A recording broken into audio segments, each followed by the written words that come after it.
Joining me now is Chris Martenson. He's going to be a keynote speaker at our upcoming National Worldview Weekend, our 22nd annual National Worldview Weekend. Friday night, October 3rd, Saturday, October 4th. You can be here in person. Be brave and come attend in person. Collect together with us here in beautiful Collierville, Tennessee, if you dare. But if you don't want to join us here in person, then you can pick up 50% of the blessing by streaming it online when you join our vault at worldviewtube.com/vault. All right, it's been a while since we've had Chris on, and a ton has happened since then. Chris, welcome back to the broadcast. Thanks for being with us. Thank you. It's good to be here. And I'm very much looking forward to meeting some of the amazing people you've assembled for that conference. Gordon Chang, Sidney Powell, Mark Rasmussen, among others. I haven't met any of those people in person yet. Well, you're going to have an opportunity to visit with them, meet them, the whole nine yards.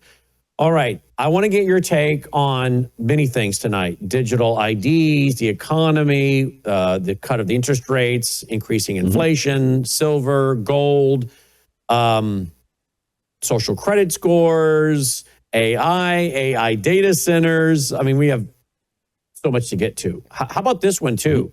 I learned last night watching a show, correct me if I'm wrong, but the show host who said he was a long Wall Street guy, been on Wall Street for years, that you got these people that are making projections and they go into the market and they buy stuff, and I guess they have to have a bank account with $5,000 to cover their loss, their shorts, right? And the guy said that he talked to a friend back in the 80s. And the friend said to him, oh, yeah, I'm sorry I've been so hard to get a hold of and traveling a lot. And the Wall Street guy says to his friend, I didn't know your job required you to travel a lot. He said, oh, yeah, I've been running around the country doing foreclosures. Wait a minute. I didn't know you were involved in foreclosures. Oh, yeah, because all of these people couldn't make their shorts, so we're foreclosing on their house.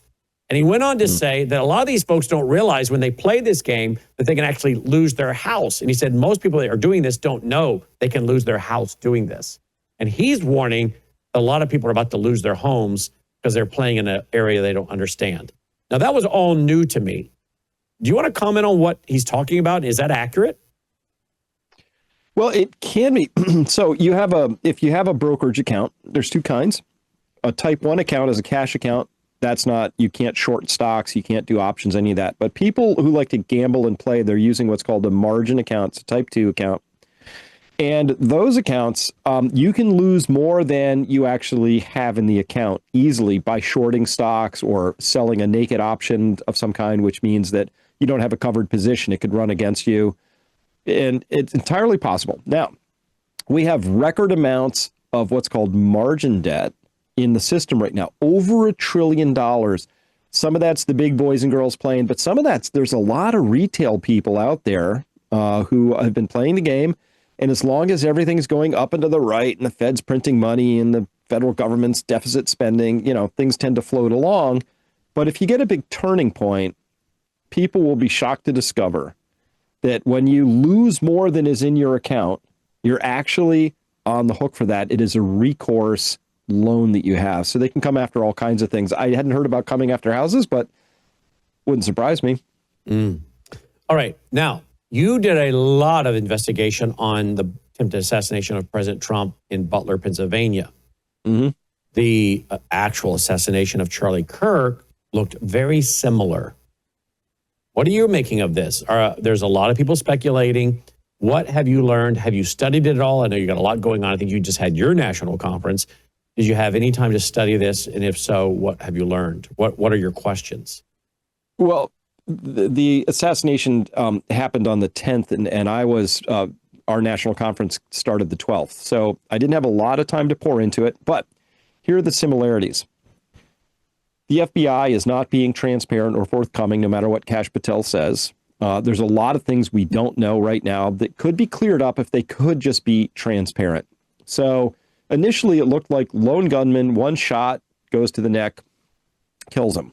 It's entirely possible that's true, but the way that he moved and the wound here looked a little bit more like an exit than an entrance. listen, if we just had some autopsy photos or some data like that, that'd be great. If we could see there was a camera right behind him that got disassembled and taken down within minutes. If we had some footage from that, that could be helpful. So and listen, there's so many things now that are adding up that just don't add up. Allegedly, there was this big, long texting thing between the putative culprit here, Robinson, and his gay lover. But when you actually read those, they're odd. They read, somebody I think had a great quote. They said, this reads like a missing chapter from Pride and Prejudice. It's like some old novel. And it had law enforcement terms in there that don't really, not how you would expect a 22-year-old necessarily to converse. That was odd. Wait, what happened to the gun? That was odd. There's all these oddities now. And I hate to say this, but our current FBI is just about as transparent as the last FBI we had for the Butler shooting. And they could put all this to rest by just giving us actual information and some data.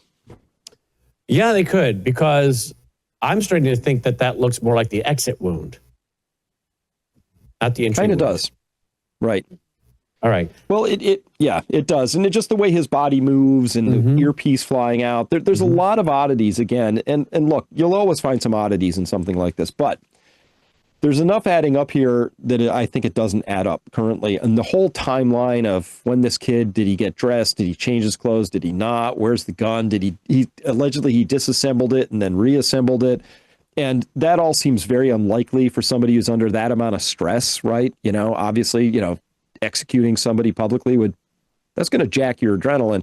The idea that you could actually, operate a screwdriver and an Allen wrench and take everything apart and then put it all back together, it just doesn't sit right. Doesn't make a lot of sense. No, sure doesn't. And then I see you actually wrote on something we covered the other day, FBI Operation Arctic Frost, targeted turning point, time for a national divorce, ? I think the answer is yes, it's time for a national divorce. I think I don't want a civil war, but there's no way this union can stay together. Now, I know folks like Trevor Loudon will say, well, if we do that, we're just playing right into the hands of China and others that want us to, split apart. Well, be as it may, this isn't working. Staying into this relationship with the federal government isn't working. And, I'm sorry if it plays into the hands of China or Russia or whoever, but continuing down a path of slavery is playing into the hands of China and Russia too. So we're damned if we do, and we're damned if we don't, right? So I'd rather die as a free man than a slave. Well, sometimes you divorce because you have what they call irreconcilable differences. That's right. And right now, I consider my differences with those who were cheering the murder of Charlie Kirk because he said things that they found offensive enough to justify murder. Their moral framework is so different from mine that that's irreconcilable. There's no halfway. There's no like, well, let's just negotiate, Chris. Sometimes it's okay. Like, nope, I have a moral point of view. I'm a free speech absolutist. I have the right to say things. And I also have the right to experience the backlash or the beneficence of that, right? Because, you take the good and the bad. No, these people think that it's okay to murder somebody if they say something that they disagree with. I don't see that. These people also, big overlap, tend to think it's okay for them to mandate what goes into my child's body without any scientific basis or evidence. They also think that it's perfectly okay for a transgender person to read to 5-year-olds. And I just don't think that's appropriate, right? So there's these differences. It really comes down to a worldview that I think is irreconcilable at this point. And G. Edward Griffin, who you've had on your program, did a great job. These are the collectivists. They believe in ideologies. They believe in abstractions. And they're really adherents to ideas. And I believe in individual rights, individual liberty. And I think that all of prosperity flows from real people making real decisions and taking real risks and putting their lives on the line. And so it's really between the abstraction and reality. The abstractions people, they just live in a world that I just don't think comports with reality. And the reality people, I don't know how you reconcile these anymore, Brennan. I just don't I don't think they can be put together. And here's why I'm worried.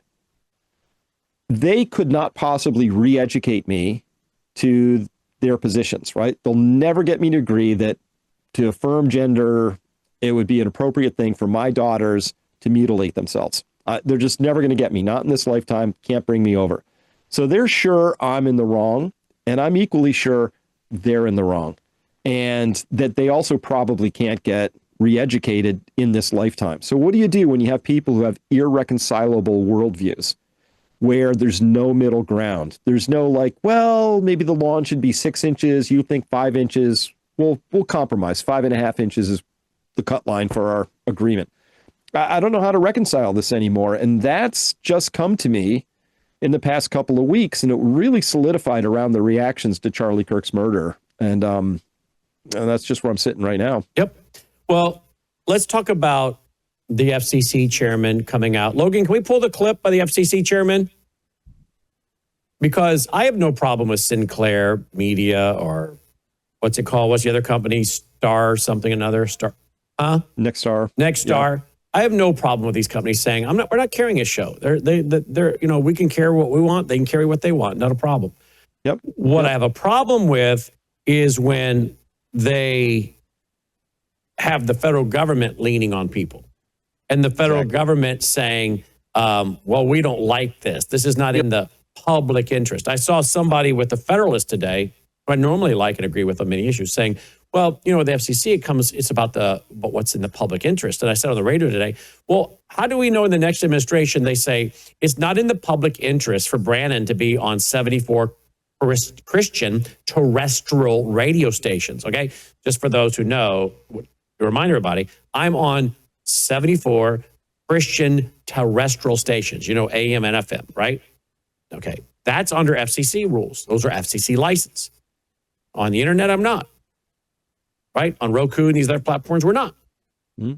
But what if the FCC calls up the network and says, we don't think it's in the best interest of the public to hear from Brannon Howse what he's saying about Islam, what he's saying about the exclusivity of Jesus Christ. John 14:6, I'm the way, the truth, and the life. No one comes unto the Father except through me. That's not very tolerant.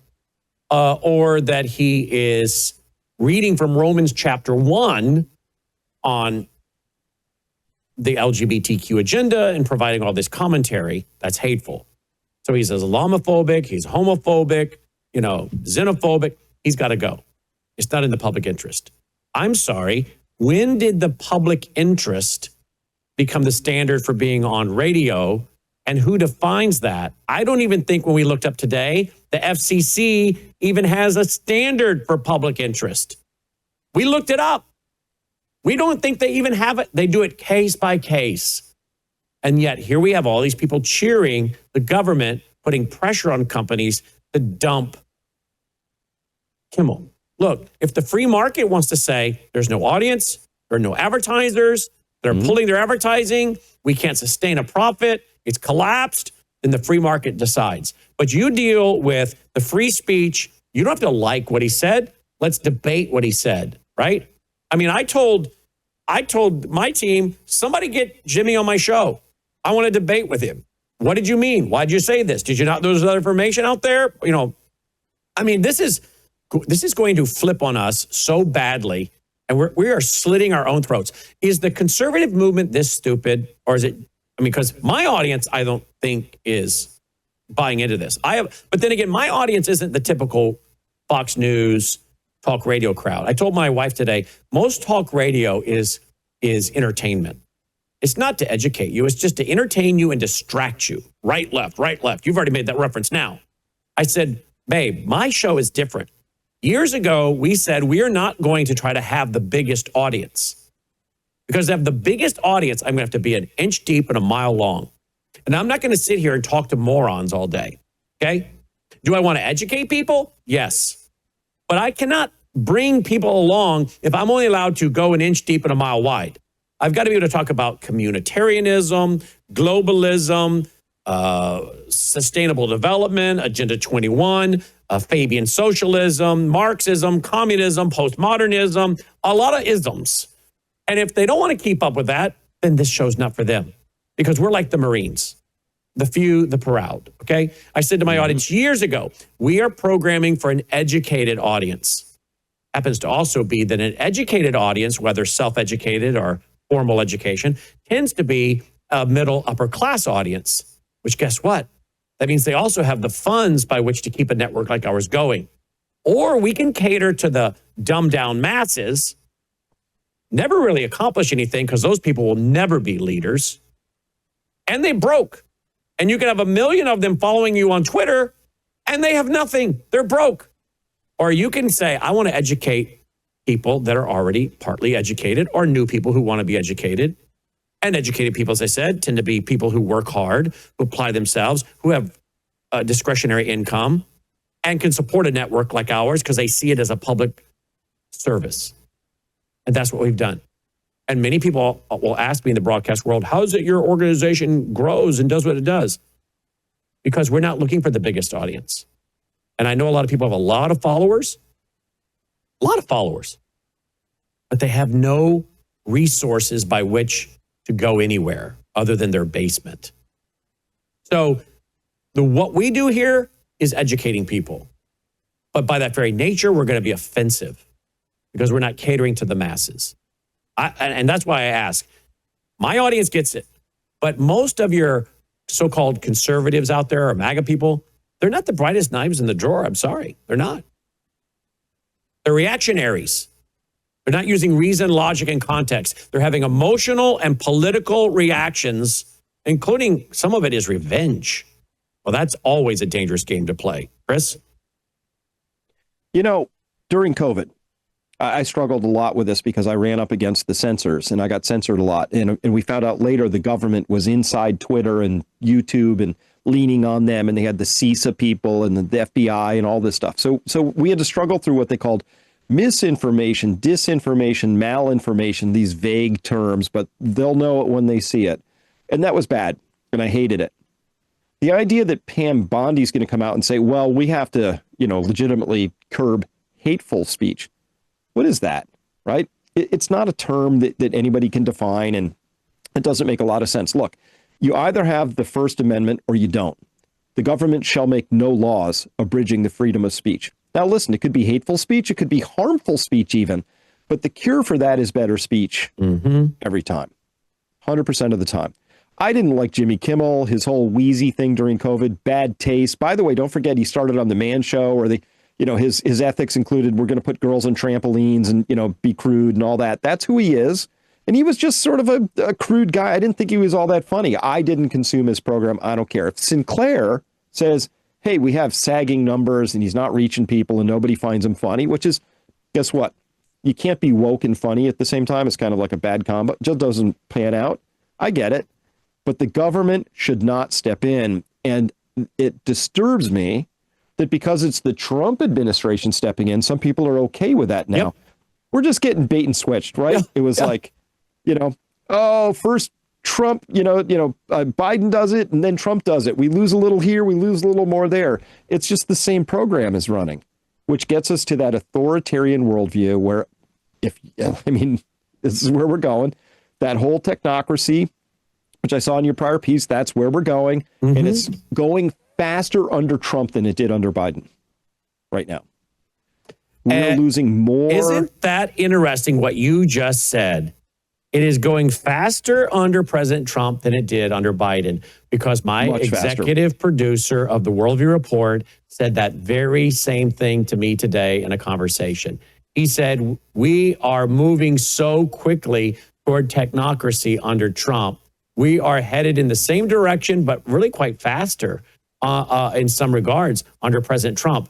Does he understand this? Does he understand that he is being led down a cattle chute? I don't know. If I had to guess, I would say no. I agree with you. I don't think he knows. Yeah, I don't think so, but I don't know for sure. But look what just happened, right? So Elon comes in, finds some stuff with Doge. I was all in favor of having the whiz kids with their AI programs, just sort of tear through the bureaucracy like it didn't exist, and that was great. But then Trump pulled the plug on that. But you know what got left behind? Palantir is now linking all the major databases, the IRS database, the health database. They want a one database for every citizen, entry. You'll have a comprehensive entry, Brennan, right?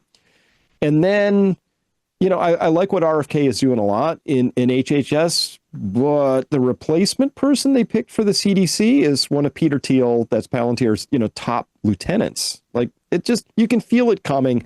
And I understand the push. These technocrats, by the way, to put them into the sort of the Fabian socialist architecture, they've been working on this since the 30s, right? They have been very patient. They have been working towards this idea that if we could just get the right technology in place, they could finally administrate the world like it needed to be, right? Experts rule, just a few tiny people at the top making all the decisions.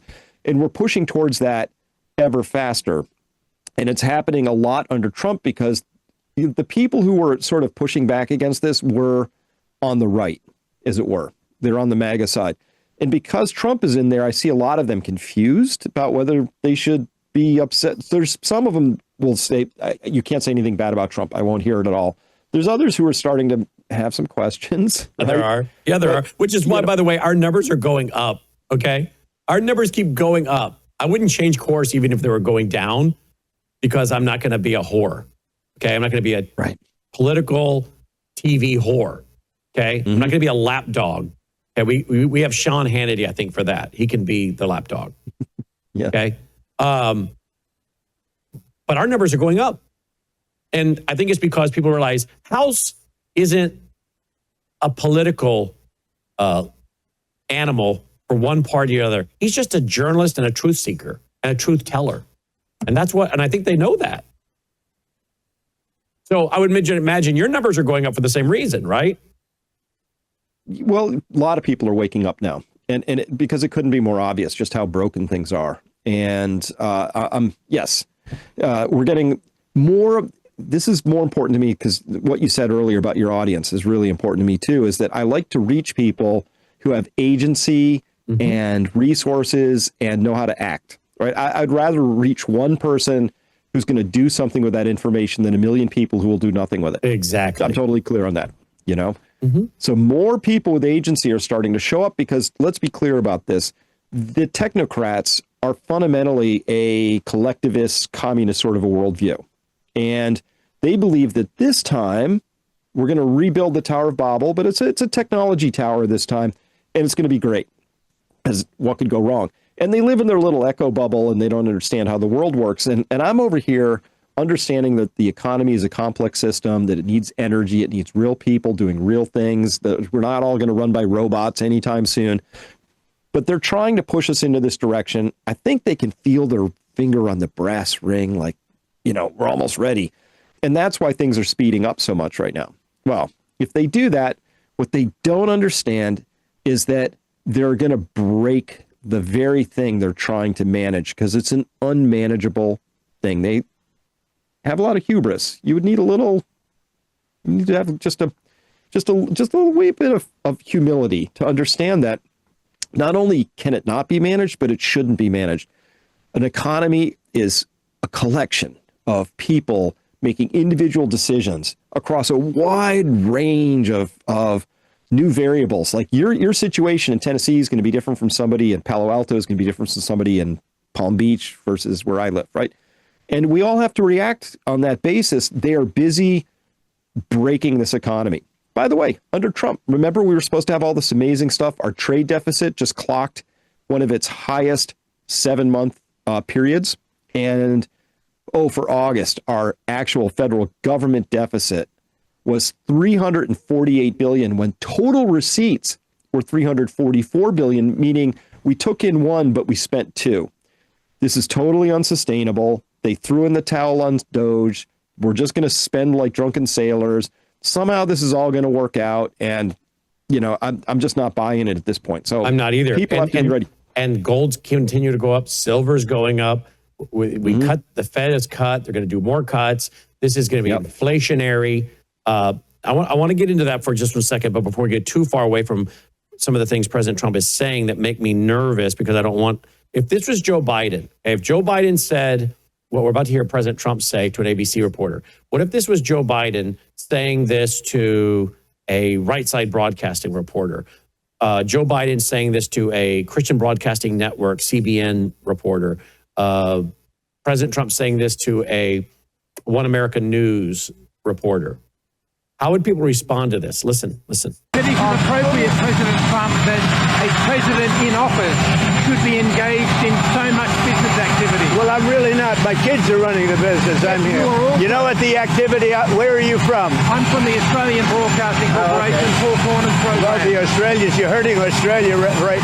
In my opinion, you are hurting Australia very much right now. And they want to get along with me. You know, your leader is coming over to see me very soon. I'm going to tell him about you. You set a very bad tone. Well, go ahead, John. You can set a nicer tone. I'm going to tell him about you. You're setting a bad tone. So I'm going to run tattle on you with another leader because you're setting a bad tone asking a question. I thought it was ABC. No, it is. Here's another one. So I guess he's done this twice now when he didn't like a question. Okay. But this is the free press. Can you hear Ronald Reagan saying that? I'm going to go tell another leader, the leader of your country, because I don't like your question. This is what I'm talking about. But here's the one I thought I was playing. Here we go. And what do you make Pam Bondi saying she's going to go after hate speech? Is that, I mean, a lot of your allies say hate speech is free speech. You'll probably go after people like you because you treat me so unfairly. It's hate. Wait a minute. That is a legitimate question.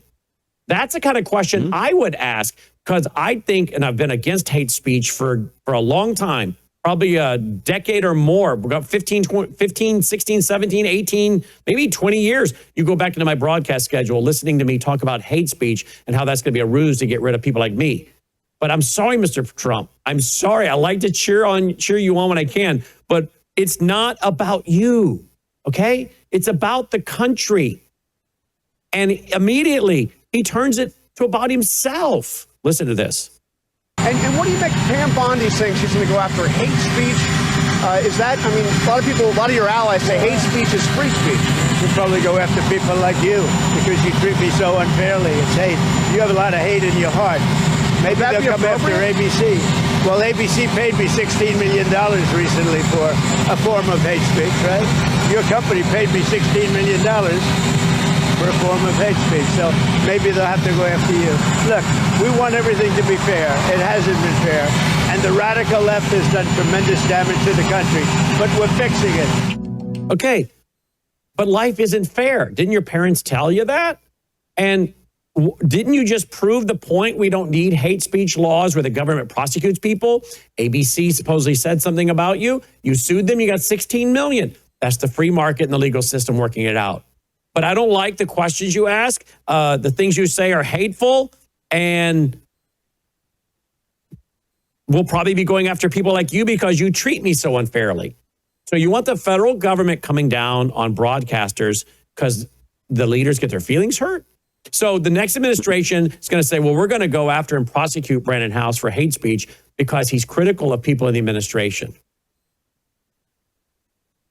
Are you aware of this clip I just played? I hadn't heard it yet, but I can react to it because I'm familiar with the case. He didn't sue ABC for hate speech. It was libel and defamation. And we already have laws on the books for that. If you libel somebody or you defame them, there's a remedy for that. He pursued that remedy in the courts and he won. He prevailed. Apparently they libeled him. So that's totally fine. But he turned it in his head to say they practiced hate speech on me. So now he's showing that sort of a petulant side. Like, you know, they were treating me unfairly and it was hateful. That's not what this was. So I don't like this tone that we're going to go after hate speech now, because that's just a different version of disinformation, malinformation, misinformation, right? And none of those are valid. There's no such thing. There's no way to define hate speech. So I'm totally against this, and it's a troubling turn of events, to be sure. And it isn't just one example. We've given a couple tonight, okay? So I want to cheer President Trump's administration when I can, but my job is to go with the truth and to project trends and to warn of danger. And this is dangerous. We are going to slit our own throats as a country, as conservatives, as patriots, as constitutionalists, as Christians, as broadcasters, as free speech, as you say, absolutists. I mean, but do you think Sean Hannity's going to be calling out President Trump tonight, or is he going to continue to be his lapdog? Because I don't think most of the conservatives are going to do what we're doing tonight, are they? No, no. But look, I mean, I'm a big believer in the Constitution. It's worked really, really well. Yeah, obviously, it's been violated here and there along the way, but either we're a nation of laws or we're not. If we are, then we have to stick to them. If we're not, maybe we should have an open conversation about that and redefine what we think those laws are. What I fear most is this growing sort of amorphous thing where the rule of law isn't followed. We don't really have laws. We have activist judges. We have petulant presidents. It just becomes chaotic very quickly. Societies are based on two pillars, fairness and reciprocity. Those are the twin pillars of society.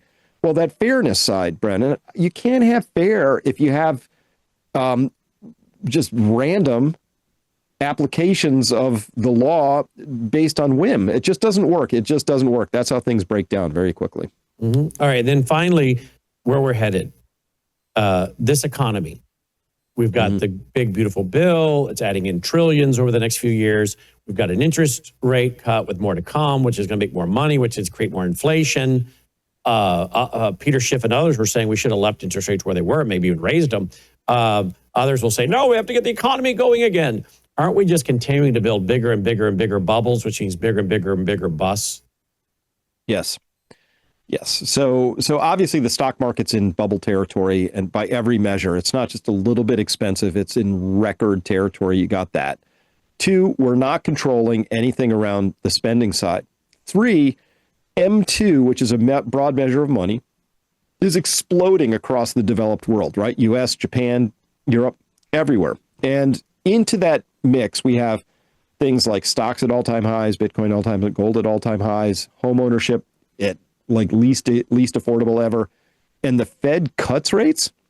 Honestly, I could make a stronger case for the Fed doing a surprise 50 basis point hike a couple days ago, but they're cutting for political reasons or whatever. But that cutting is the Fed clearly saying, we're ready to throw more people under the inflationary bus. The last month, if you annualized it, inflation was clocking in at 5%, as you and I both know, and your listeners, I assume, know. They undercount. It's actually higher than that. Oh, yeah. Last year, property taxes went up 7%. Last year, eggs, over the last 5 years, up 170%. Like, everything's just much, much higher. And the Fed said, yeah, let's have more of that. And so that capitulation it's very dangerous. But anybody listening, you have to be ready for the idea that inflation is going to be 2 times to 3 times higher than they're officially saying, and much higher than most people are ready for, especially people who are retired. Are we headed to hyperinflation eventually? Is that how this ends? Eventually. Or do you think do we go to hyper, or do they switch us to the new system and avoid that? I don't see how the new system avoids that, because what's the new system? It's just going to be some currency unit. The only thing, so let me be positive. Let me tell you something that Trump could do, or another future president. You could come in and just throw the bankers out, just like break the money changers' tables, right? And issue a national currency directly from the Treasury. Because right now we're going to spend this year $1.2 trillion on interest on the federal debt.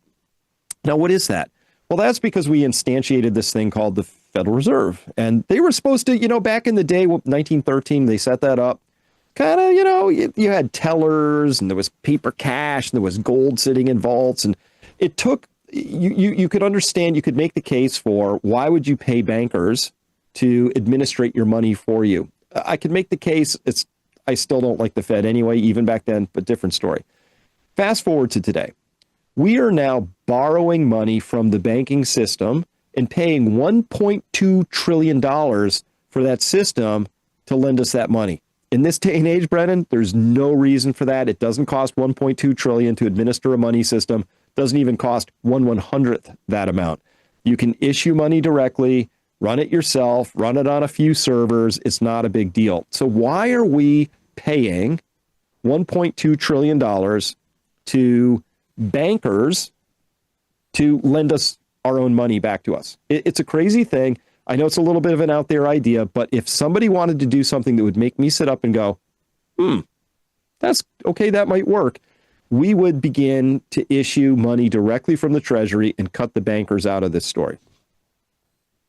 So People need to be thinking about hard assets, gold, silver, land, rental properties, something that it's like I think it was maybe Mark Twain said it. I'm not as concerned about the return on my investment as I am the return of my investment. Mm-hmm. I think people should be thinking about, I'm not as concerned about building wealth right now as I am preserving wealth. And wealth is whatever you have, folks, whether that's 20,000, 30,000, 100,000, $500,000, whatever you've worked your whole life for. Right now, you should be, in my opinion, I don't give financial advice, I give financial opinion. In my opinion, you should be thinking about preservation, not as concerned with how much money you make, but how much of the money do you have that you can preserve? And that means you have to put it into something that's going to go up as the dollar goes down and is devalued as they print more, produce more. And that's hard assets that go up in value. Gold, silver, land, houses, cattle, that kind of thing. People have got to think about preservation. True or false? Absolutely true. We've been down this road. We humans have been down this road many times. It always seems like a good idea to try and print your way out of this. The Fed's running out of room in this story. They know they're making a policy error by cutting into those conditions I just described with inflation already high. We're almost certainly going into a double hump inflationary spike, just like we did 73 to 78, and then from 79 to 84. There was two big waves of inflation. We're going to do that again, probably for almost exactly the same reasons. Policy errors plus an energy crisis. It's all coming. But when that happens, this time the Fed has way less runway to operate with, because right now, total credit market debt in the U.S., total, this includes federal debt, which people talk about, but this is everything: household debt, student debt, corporate debt. We're at $104 trillion of debt in the U.S., which means there's not a lot of room to borrow a lot more into this story. And if you can't do that to get things going again, you have a deflationary collapse risking on one side of this knife edge the Fed's trying to walk. And on the other side is this hyperinflationary collapse. They're both collapses just for different reasons, but when the dust settles, most people have lost most of their wealth by one process or the other. But that's because it's already been hopelessly betrayed. That capital is gone. We borrowed and spent it on things that weren't productive investments. A lot of long story around that. I don't know what the Fed can do at this point. I really don't. There's no way to manage the dollar, as I can see it right now, Brennan, where this squares out. You're going to have to understand they're going to try something else. So, hey, they'll try something, a stable coin, a CBDC. None of that's going to work. The only thing that could possibly work at this point is for them to go into a new system of currency and just let the old one burn down. They could try that. Not a lot of chance that's going to have a strong, not a lot of models we can say, here's how that worked out the last time somebody tried that. There are a couple, but they're not really applicable today, I don't think. So what do you do? What does somebody listening to this do? Gold and silver, land, productive land in particular, trees on it, good soil, houses, real assets. That's the only thing that history has said gets you by when your currency system is breaking down. So very quickly, the way I think about this, primary wealth is the base form of wealth of any nation. So that's when you get onto when people arove at a land, what do you have? You got land, you got oil in the ground, you got big trees, you got rich fishing grounds. That's primary wealth. Secondary wealth is what happens when humans convert that into fish at the market, vegetables at the market, lumber in the store, things like that. So secondary wealth is producing off of the primary wealth. But if you don't have oil as primary wealth, you're not going to have a secondary wealth of refineries and gas stations and all that. So here's the transitive rule. Primary wealth begets secondary wealth. On top of that, tertiary wealth is the last thing, and that's currency and stocks and bonds and derivatives. It's claims on the other forms of wealth. We're at that point in history where people, when you say wealth, they're almost entirely, their heads are up in tertiary. They're in that third order of wealth. Yes. That's all they think about. But you have to understand that if you don't have primary wealth, there's no secondary. And without secondary, that tertiary has zero value. So what I try to do is help people understand that you want to just get out of that tertiary, get back into secondary, get into primary if you can. Owning those has been the only surefire way to get through these times. Well said. And folks, if you want to follow more, there it is, peakprosperity.com or on X at Chris Martenson. Spell it with a MarteNson at Chris Martenson, or peakprosperity.com. And he'll be with us just in a couple of weeks right here in the Mid-South, Friday night, October 3rd, Saturday, October 4th, worldviewstore.com to get your ticket, or join the vault to live stream it and hear what he has to say. Great stuff. Chris, thank you for being with us. Thank you for being a person that puts together reason, logic, and context, not emotion, but facts. You're welcome, and thank you for being the same. Thank you. Chris Martenson checking in, folks. All right, guys, before we go, tomorrow night, we have an explosive program for you. I mean, you're going to be blown away. That's all I can tell you about it. You're not going to want to miss it. You're not going to want to say, well, it's Friday night. I'll go out to dinner and take a break. No, you're going to want to watch this broadcast tomorrow night. I've been given some information. I've been given some videos that I am told have never been broadcast to the public. I'm going to bring those to you tomorrow night. I have two very, very special guests that will be in studio. And I think tomorrow night will blow your mind. All right? That's all I can tell you. I don't want to say more because I don't want to give anything away and cause any disruptions. But you're going to want to be here tomorrow night to hear what's going to be talked about and see what's going to be shown. All right. Now, with that being said, before we head off, remember, if you appreciate this broadcast, I have to have your support. Thousands and thousands of dollars in bandwidth bills to push out free programming. Takes a lot to put together a 30-minute newscast every night on top of all the programming we give away. And then our Sunday night church service where I'm teaching through the book of Revelation.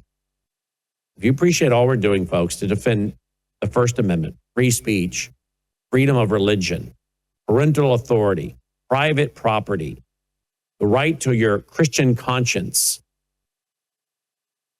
If you appreciate all that we do, the rule, talking about our constitutional republic, folks, I need your help. There's a lot of you that watch that can support us, and you don't. Please do.